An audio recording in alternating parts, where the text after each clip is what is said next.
Salam dostlar, Dafamin buradadır, Bakı reallığında. Salamlayıram sizləri.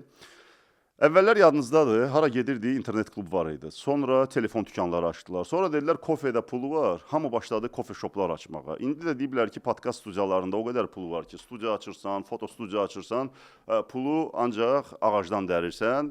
Və elə gətirdi ki, mənim həyətimdə də, düz məhəlləmdə belə bir gözəl studiya açılıbdır. Deməyəcəm, hardadır, nədir? Sonra gəlib burada çəkiliş edəcəksiniz və mən bu cür gözəl podkastlarımı ürəyim istəyən dostlarla Bakı reallığında olarkən rahatçılıqla çəkmək üçün deməyəcəm hardadır bu. Bugün sizi Kiyevdən tanıdığım bir dostumla tanış edəcəm.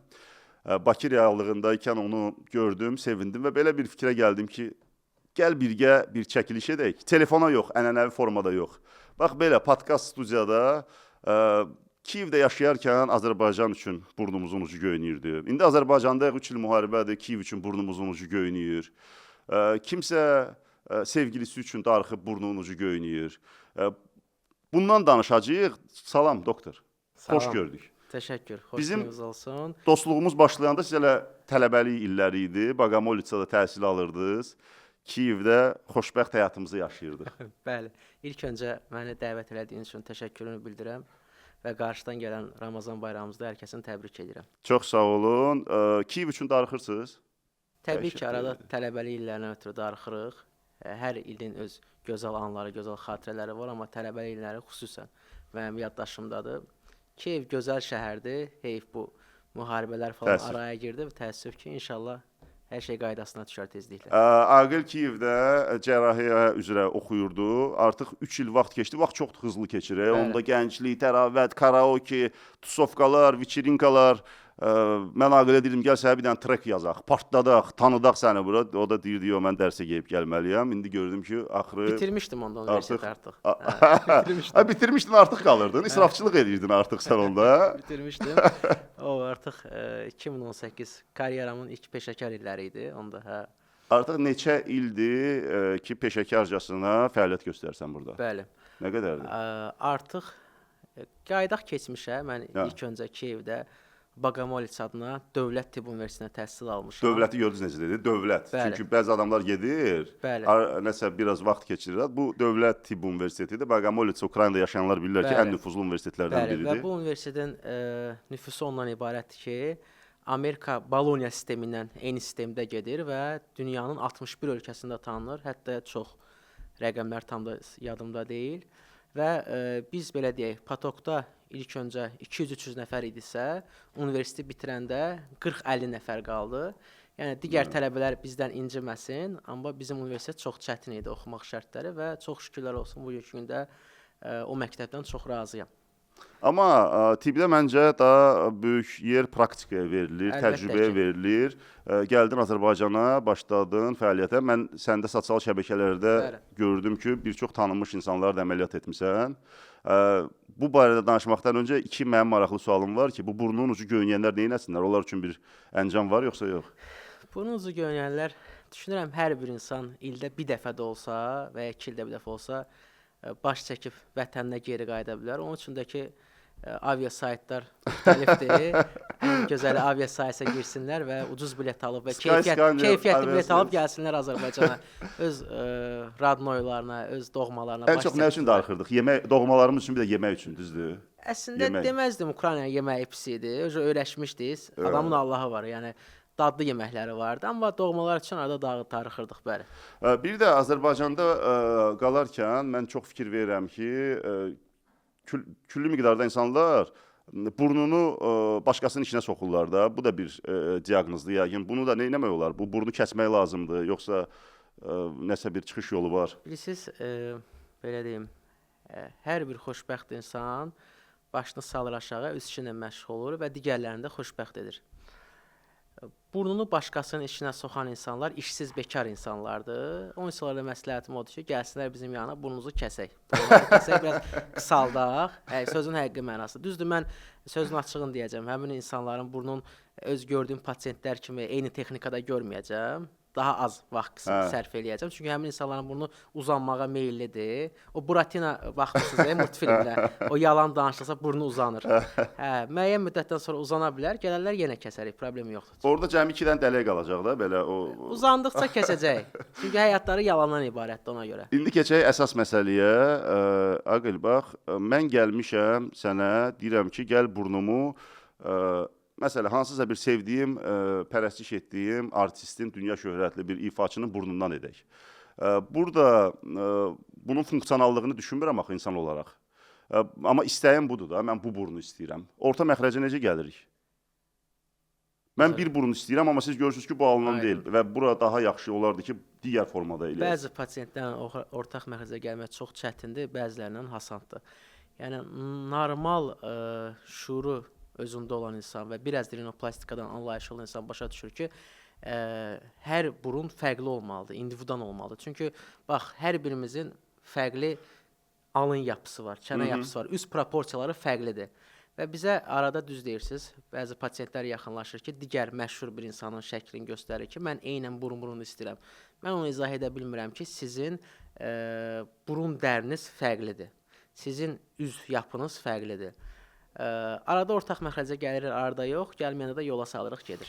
Burada demək olar ki, xanım, üzr istəyirəm, siz yekəbaşsınız və ona görə sizin sifət quruluşunuza deyə bilmirəm, xətirlərinə dəyməsin. Belə söz deyərlər. Sən indi tamamladın. Və digər məsələ, burnun estetikası yoxsa funksionallığı hansı daha önəmlidir? Əlbəttə ki, hər ikisi önəmli olmalıdır. Yəni, biz burnu kiçildəndə onsuz da nəfəs yolları daralır. Və biz elə bir şəkildə rinoplastika, rinoseptoplastikanı icra edirik ki, həm nəfəs yollarını qoruyuruq, həm də gözəl pasiyentin üzünə estetik olaraq gözəl burnu olur. Bunlar şərt, ikisi də bir-birini tamamlamalıdır. Yoxsa mən pasiyenti əməliyyat edeyim, burnu sıxım, göndərim. O İranda görürsünüz, bəzi pasiyentlər kimi. Ucuzluq dalınca gedir, sonra burunsuz qayıdır. Pasiyent də yəni fısıldaya gəlsin, o bizim adımıza, soyadımıza yaraşmaz. Bizim pasiyentlərimiz hər biri şükür nəfəs almadan razıdır. Tək İranda deyil bu. Mənim çalışdığım bir tanınmış ifaçı var. Olaraq çəkdim, yəni çoxdur belə. Avropada əməliyyat edibdi. Burnun tamamilə drenaj sistemi pozulubdu. Aydındır. Bu dünyaca məşhur SEA Bakıda olarkən biz Aqil doktorun yanına gəldik və düşündük ki, o uğursuz əməliyyatı rinoplastika deyirlər də, yenidən bərpa olunsun. Revizyon rinoplastika, yəni təkrar rinoplastika. Burunun artıq funksionallığı qayıtsın. Nə idi? Drenaj sistemi pozulubdu. Xanım gecə xorulduyur və hava çatışmazlığı olur, apnoyalar olur. Sadəcə Aqil sonra elə qiymət dedi ki, biz düşündük ki, gedək, gələn dəfəyə qalsın, sonra da pandemiya başladı. Bəli. Nəyə görə rinoplastika digər ənənəvi əməliyyatdan qat-qat bahadır?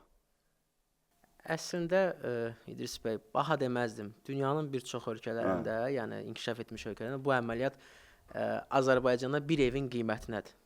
Bu belədir. Yəni 10.000 evrodan yuxarıdır. İllaki söhbət revizyon rinoplastikalardan gedirsə, yəni revizyon ikincili əməliyyatlarda. Azərbaycanın da öz bəlli bir bazarı vardır. Təəssüflər olsun ki, bəzi həkimlər bizim yenə deyirəm işimizi ucuzlaşdırırlar, dəyərsizləşdirirlər, sünnət dəyərini əməliyyatda edirlər, amma biz müəllimlərimizdən həmişə görmüşük ki, birinci qiymətə yox, keyfiyyətə. Qiymət nədən formalaşır? Onu demək istəyirəm. Burada çətindir. Gəlirəm ora. Keyfiyyətə önəm verək. Çünki gündə bir var 5 dənə əməliyyat eləyəsən 1000 manatdan, bir də var ki, gündə bir dəfə əməliyyat eləyəsən 5000-dən 6000-dən və pasiyentə də təbii ki, keyfiyyətli burun verəcəksən. Qiymət də bundan formalaşır. Hər bir keyfiyyətli işin də normal qiyməti olur. Təbii ki, o heç ucuz olmur. Çünki cərrah bütün gününü sənin burnuna sərf edir və istəyir ki, keyfiyyətli burun çıxarsın. Gələcəkdə həmin pasiyent sənin üz tərəfə qayıtmasın. Bir əməliyyat neçə saat davam edir? Normal rinoplastik əməliyyatı düşünürəm 3 saat yarım davam eləməlidir. Və burada zərgərlik dəqiqliyi olmalıdır da. Bəli, ondan tez də ola bilər. Təbii ki, qapalı üsullar, yeni üsullar falan deyil. O da ki, baxır buruna. Yenə deyirəm, hər insanın burun anatomiyası fərqlidir. Elə burun var ki, burunda cüzi problemlər var, bəli. O problemlərini 2 saat yarım bitirmək olur. Amma Azərbaycan Qafqaz xalqından olduğundan problemli burunlar daha çoxdur. O yüzdən 3 saat yarım normal rinoplastikanın haqqıdır. Region olaraq da burunların formaları belə çox maraqlı bir mövzuya toxundunuz. Fərqlidir da. Yunan burnu var. Gürcülərdə məsələ həddindən artıq çox burun əməliyyatı edən insanlar var burnun formasına görə. Ən problemli burun bölgəsi hara sayılır? Düşünürəm elə Qafqaz hər biri. Azərbaycan, Gürcüstan, Türkiyə və s. Aqil, son zamanlar xanımlara baxırıq. Bilmirəm, filtrlar qalsın bir qırağa, sosial şəbəkələrdə filtrlarla özlərini elə gözəlləşdirilir. Görüşəndə baxırsan ki, bu başqa-başqa adamlardır da. Amma burun əməliyyatları da gözəllik elementləri, trend burunlar eynidir. Məsələn, deyərdim ki, 2024-25-ci ilin burun modeli. Bu burun modellərinin dəbdən düşmə ehtimalı varmı? Məsələn, bugün xanım gəldi, eyfariyada etdi və sonra bir 10 il sonra deyəcək ki, bu nə idi, mənə ördəyə oxşatdılar. Əlbəttə ki, var. Hətta onlar deyərdim 1 il sonra, 10 il yox, elə 1 il sonra burunlarla bezirlər. Çünki belə təsəvvür edəndə siz hər gün şəhərdə eyni maşını və eyni rəngdə görürsüz. Təbii ki, istəsəz zövqünüz də korlanacaq və gözünüz də yorulacaq. Pasientlər də həmçinin arada gəlirlər eyfariyaya, allanırlar. Deyirlər, mən biri burun, illah ki, belə burun istəyirəm. İndi biz hardasa nəzərə alırıq pasientin üz quruluşunu, burun qığırdaqların, burun anatomiyasını. İcra edirik. 2025-ci ilin trend burnu nədir? İndi ən çox istənilən model hansıdır? Hal-hazırda istənilən model mənə müraciət edən pasientlər, bəli, ucu dik aval burunlardır. Yəni sırf mənə müraciət edən pasientlərdən bilirəm, digər həkimləri deyə bilmərəm. Mənim subyektiv fikrimdir, razılaşa da bilərsiniz və ya öz əlavələrinizi edərsiniz. Mən Kiyevdə həddindən artıq görürdüm ki, təəssüflər olsun, Ukrayna olduğuna görə, Azərbaycanlı həkimlər olmadığına görə bir çox xanımlar ora gedirdi bakirəliyini bərpa etmək üçün və bu məncə böyük yalandır da. Yəni bu ailənin təməli artıq yalandan qoyulur. Burun əməliyyatı edərək, məsələn, əgər bu belə əcaib bir formadadırsa, əməliyyat edərək ailə qurmaq da bir aldadıcı faktor kimi qəbul oluna bilərmi, yoxsa yox? Çünki dünya təcrübəsində də maraqlı hallar var ki, kişi ailə qurur, sonra baxır ki, evladları nəsə vahiməlidir, DNK analizi edir və bəlli olur ki, uşağın anası dəfələrlə əməliyyat edibdir. Aydın. Yəni bu nə dərəcədə düzgündür sizcə? Əslində tək burun əməliyyat edibsə, ona göz yummaq olar. Yəni burada digər faktorlar da var. Pasient tək burunla kifayətlənmir. Qaş qaldırım eləyir, üz gərim eləyir, dodağın şişirdir eləyir bu boyda və s. Təbii ki, uşaq da doğulanda baxırsan ki, ümumiyyətlə anadan heç bir əsər əlamət yoxdur. Burada tək burun faktoru önəm daşımır. Yəni burada digər plastik əməliyyatlar da var. Həkim olaraq psixoloji pozuntu nəticəsində gələn pasientləri də görürsünüzmü? Yəni insan idealdır, Bəli. burnu gözəldir, funksionallığı gözəldir, özü yaraşıqlıdır. Sadəcə psixoloji kompleksi var ki, burnum mənim xoşuma gəlmir. Mənə elə gəlir ki, ucu biraz yuxarıdır, ucu biraz aşağıdır. Burnun dələyi sağ, nə bilim, soldan biraz böyükdür. Amma siz baxırsınız ki, yəni burada heç bir problem yoxdur. Normal anatomik bir quruluşdur, Bu psixoloji sarsıntıya görə müraciət edənlər də varmı? Var, təbii ki, çoxdur. Yəni biz izah edirik ki, hər bir insanın üzündə asimetriya vardır. Sizdə də, məndə də, kadr arxası olan insanlarda da. Yəni gözlərimiz fərqlidir, yanaqlarımız fərqlidir, qaşlarımız fərqlidir. İzah edirik. Biz heç vaxt heç bir həkimin işini pisləməmişik. Bizi tanıyanlar gözəl bilirlər və heç bir pasiyenti də əlavədən kompleksə salmamışıq. Nədirsə onu demişik. Yəni pul xətrinə gəl əməliyyat eləyim, yox. Bizdə o şeylər yoxdur. İzah edirik, qaydasına qoyuruq və pasiyent məmnuniyyətlə artıq geri dönür, xoşbəxt yaşayır. Başa düşməyənlər də göndəririk nevropatoloqa, çox uzaq deyil. O çəkişdən dizinə vursunlar. 2 mərtəbə yuxarıdadır, elə nevropatoloq da sağ olsun. Müalicələri göndərir dala. Son zamanlar həddindən artıq çox, siz desəz də deməsəz də biz bunu qəbul etməliyik. Uğursuz, hətta mediada işıqlanan əməliyyatlar var və bu təbii ki, yanlış həkim seçimi ilə baş verən faciələrdir. Həkimi mən tanımıramsa, hansı meyarlara əsasən seçməliyəm ki, mən buna etibar edə bilərəm? Yalnız diplom kifayətdirmi? Arada heç o həmin həkimlərin diplomu da belə olmur, çünki son vaxtlar sosial şəbəkələrdə özünüz də görürsünüz. Təbii ki, yalnız diplom da kifayət deyir. Qaydaq yenə Kiyev illərinə, tələbəlik illərinə. Mən qaydaq gözəl illərinə. Mən indi ağlayacam. Göz yaşı dolu. Qaydaq gözəl illərinə. Mənə biraz ondan danış. Bir çox pasientlər, yəni insanlar Ukrayna eşitdikdə ağırlarına başqa təsəvvürlər gələ bilər, amma həqiqətən də elə deyil. Ukrayna sözü eşitdə mənim ağlıma ilk öncə rahatlıq gəlir. Komfort gəlir və digər məsələlər gəlir. Artıq onlar arxa planda olan məsələlərdir, hansı ki, insanların beynində olan düşüncələr. O, hər yerdə var. Azərbaycanda da, Amerikada da, Ukraynada və s. Qaydaq tələbə illərimizə. Tələbə illərimizdə biz universitetdə oxuduq. Diplomumuzu aldıq, şükürlər olsun. Əziyyət çəkdik təbii ki. və qayıtdıq Azərbaycana. Mən tələbə ikən, hətta 1-ci kursdan mən öz atam Arif Məmmədovun başlamışam yanına getməyə və ilk tibbi praktikaları almağa. Burada mən girən kimi təbii ki, əməliyyata girməmişəm. Mən birinci tibb qardaşlığını öyrənmişəm, texniki işi öyrənmişəm. Ondan sonra yavaş-yavaş əgər əməliyyatxanada bir faydam varsa, başlamışam əməliyyatlarda iştirak eləməyə. Yəni mənim praktikam Və 2010-lardan indi gəlir. videonun bu məqamında bir çox tamaşaçılar həkimlik sahəsinə aid olanlar deyəcək: "A, Arif doktorun oğludur." Bəli, Arif doktoru hər kəs tanıyır. Aqil Arif Məmmədovun Biz oğludur. həmişə öz çalışmışıq, öz brendimizi, öz adımızı, soyadımızı qoruyaq və xələl gətirməyək. Ona görə Bu da çox Avropa ölkələrində belə ənənə var ki, insanın babası həkimdir, Bəli. atası həkimdir, özü həkimdir və onun evladı da həkimdir və bu artıq bir brend ənənəsini alır ki, Bəli. bu nəslin nümayəndəsidir və ona görə bunun təhsildən əlavə bir həkimlik ənənəsində böyüyən bir insandır. Ümumiyyətlə plastik cərrahiyyə bir brenddir. Yəni əməliyyatların deyərdim şahıdır. Çünki biz həmişə uşaqlıqda baxmışıq ki, filan hansısa ulduz əməliyyat keçirdi, burun dəyişib. Və şükürlər olsun, zaman elə gətirdi ki, Azərbaycanda da səhiyyə çox gözəl inkişaf elədi və plastik cərrahlar artdı.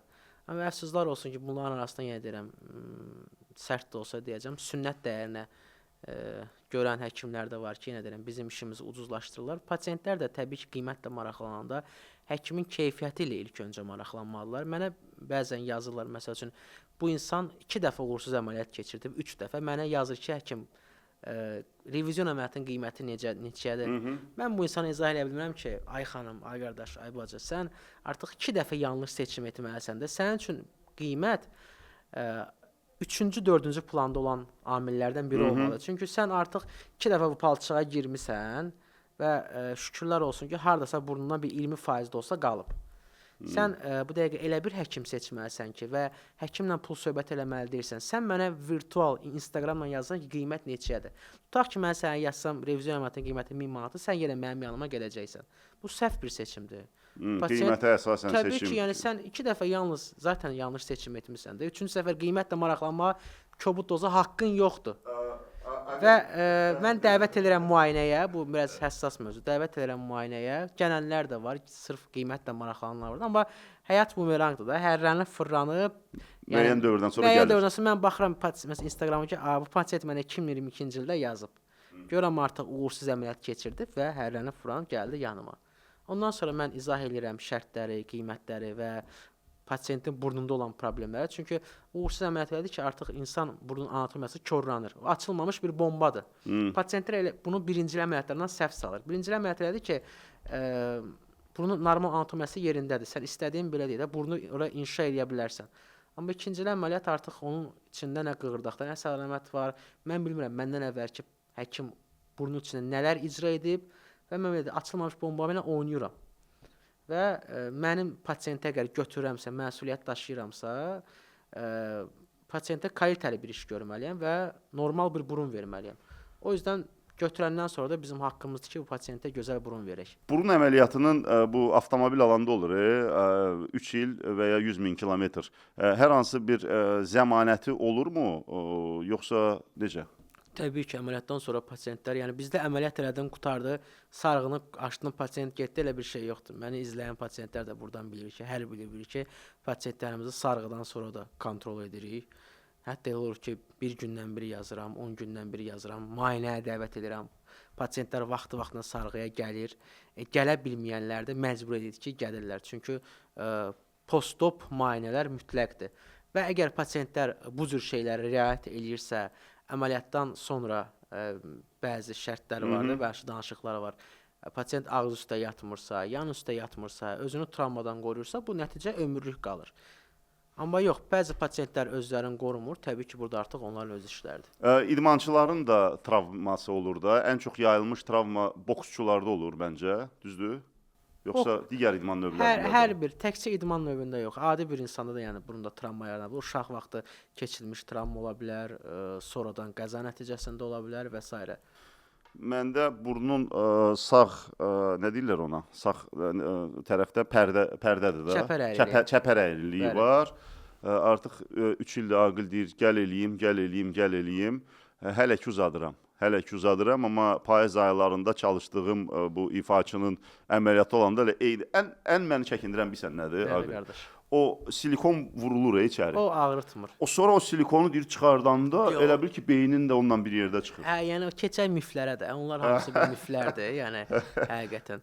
Çünki bu yeni nəsil silikonlardır da. Əvvəl ola bilsin 20 il əvvəl tamponu az qala gözün içinə kimi salırdılar. İndi artıq yeni nəsil silikonlar var və o düşündüyünüz qədər də ağrıtmır. Anladım. Yəni çıxardanda pasiyent yüngül diskomfort keçirdə bilər. Amma bu deməkdir ki, pasiyent ciddi bir şəkildə ağrısın, xeyr. Və keçək digər miflərə. Doktor, yayda əməliyyat olarmı? Əlbəttə ki, olar. Bizim yayda əməliyyatlarımız payızdan daha çox olur. Doktor, qışda əməliyyat olar. Təbii ki, olar. Qışda, yenə deyirəm, bəlkə də yaydan da çox olur. Yəni ilin 4 bir fəslində əməliyyat mümkündür. Amma niyəsə deyirlər payızda daha yaxşı olur. Fərq eləməz. Bu da mifdir də. Fərq hamısı mifdir. Fərq eləməz. Pasiyent öz işinə görə, öz həyat tərzinə görə onu tənzimləyir. Əgər mən beynimə qoymuşamsa, yayda gedəcəm Antalyaya, istirahət eləyəcəm də, əlbəttə ki, sən yayda eləməyə məsləhət deyil. Çünki mən sən əməliyyat eləyəcəm, bir aydan sonra uçacaqsan, burnumu salacaqsan suya. Yəni bunlar hamısı miflərdir. Mənim Sibirdə yaşayan pasiyentlərim var ki, gəlirlər, əməliyyat edirlər, gedirlər, qayıdırlar təzədən Rusiyanın o şəhərinə, hansı ki bilirsiniz də minus 40 dərəcə soyuq olur və şaf taxıl. Adam nəinki burnuya, hər şey donur orada. Yəni şaf taxırlar, yəni özlərini qoruyurlar. Yəni burada pasiyentin özünün qorunmasından asılıdır. Amma tanınmış ifaçılar da var ki, dedilər Aqilin yanına getdim, əməliyyat etdiklərindən əlavə gözləyirəm indi oruçluqda və ya məhərrəmlikdə gedib əməliyyat edəcəm, çünki toylar olmur və Bəli, yəni bu artıq peşəyə uyğun da seçimdir. Aydındır. Ulduzlar, indi mən gələcəm. Sən ən bir nömrə ulduzsan. Yox, zarafat eləyirəm. Biz heç vaxt səndən bu qədər ağıllı danışmamışıq.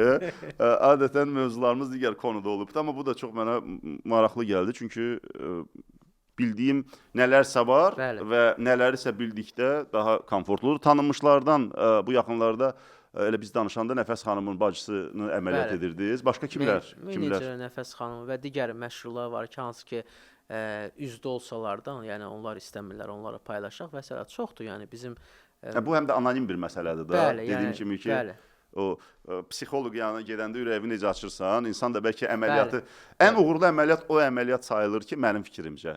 Hansını ki, baxanda heç bilinmir ki, burada nəsə kəsib doğrayıblar. Təbii ki, yəni ən gözəl burun üzə yaraşan burundur. Mən bunu hər zaman demişəm. Yəni o burun əgər üz cizgilərini tamamlayırsa fərq eləmir. Orada kokolini olsun, düz burun olsun və ya təbii burun olsun. Yəni ən gözəl burun üzə yaraşan gözəl burundur. Mənim burnumun formasını necə şərh edərdiniz? Bu qartal burnu deyil, düzdür. Mən damcıya oxşadıram. Elə bil damcı. Yəni biz əməliyyat edəcəksə, yəni ilk öncə funksionallıq baxımından edəcəyik. Mən eləsəm, funksional, özümü o qədər sevirəm. Bəzən elə bilirəm ki, yəqin başım gedibdir də. Özümlə söhbət eləyirəm. Tək vaxt keçirməyi sevirəm. Amma bu burun da sırf funksionallığa görə. Həqiqətən də eləsən, maşallah gözləyinizi. Burnu etsək də, yəni funksionallıq baxımından edəcəyik və funksionallığa toxunduqda istər-istəməz estetikaya biz toxunuruq arada. Çünki sənin bax burun ucu sallaqdır. Burun ucu sallaq bir burun necə nəfəs ala bilər? Biz istər-istəməz bir balaca burnunuzun tənzimləyirik ki, və ora dəstək qoyuruq ki, o zamanla daha düşməsin. Sən burnuna ideal nəfəs ala biləsən. Və burnun üstündə qarbinka var, yüngül. İstəyərsən, məsəl üçün, onu əməliyyat sırasında saxlayarıq, təbiili qorumaq üçün narahat edirsək, əgər biz buna toxunuruq, istəsəz biraz götürə bilərik. Yəni, arada funksional septoplastika odur ki, biz istəsək də, istəməsə də burnun xarici görünüşə toxunuruq. Amma kişi burnun qorumaq şərti ilə təbii ki. Burada, yəni, söhbət kişi burnundan gelir. Yəni, üzr istəyirəm, incə burundan söhbət getmir. Elşad Xostanin sözü olmasın. Aparıcı kişi, qonaq kişi, prodüser kişi, operator kişi. Xətrinələr dəyməsin heç birilərin. Hər bir istəyi var. İndi İdris bəy də maşallah sözün demiş bir insandır. İstəyərdi ki, üzünə bir yaraşan kişi burnu olsun. Aqil, müharibədən sonra Kiyevə qayıtmaq istəyin varmı?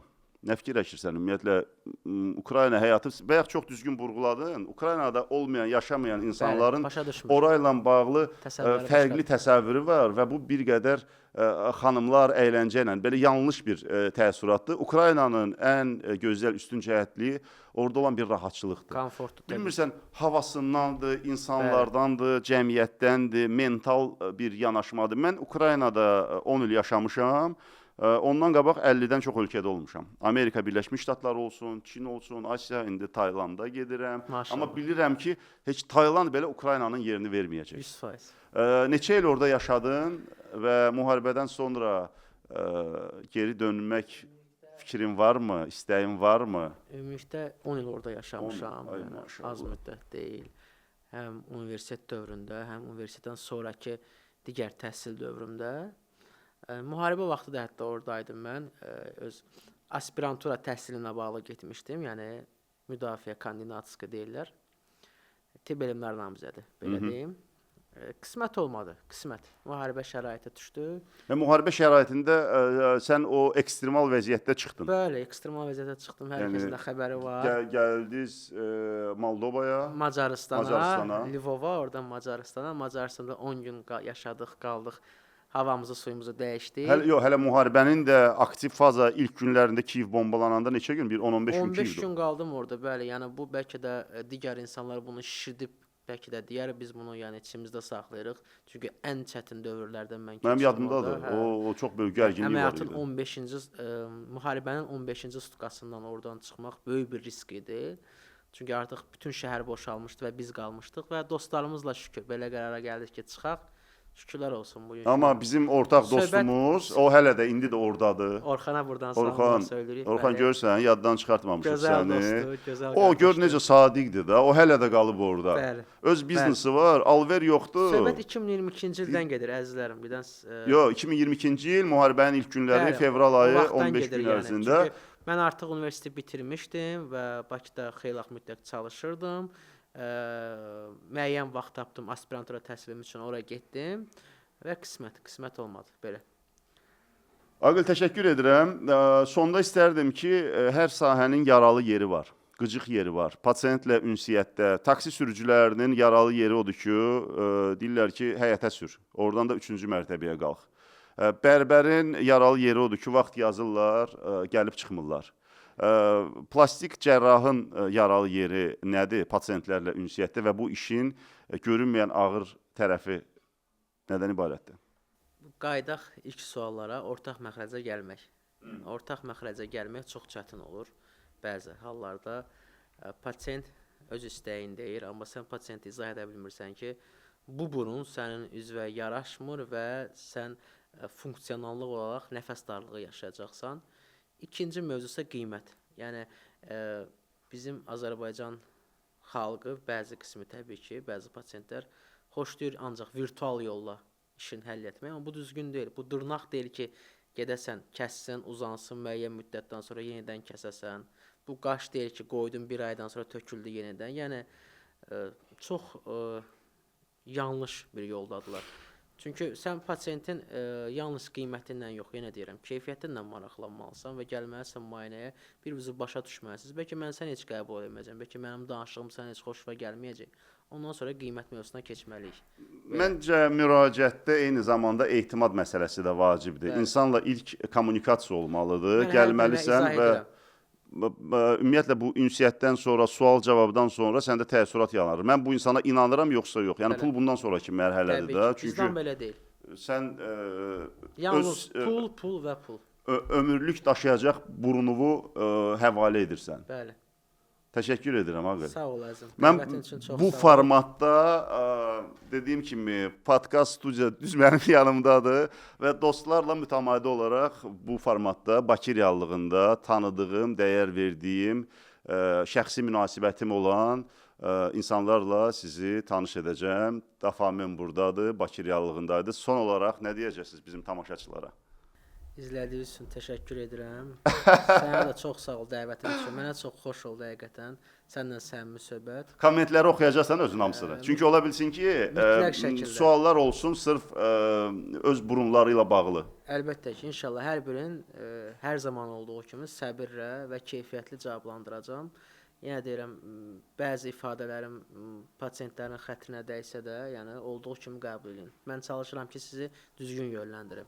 Təşəkkür edirəm. Sağ ol. Dafamin burdadır. Bakı reallığındayım. Bir həftədən sonra mənim Tayland videolarımı gözləyin.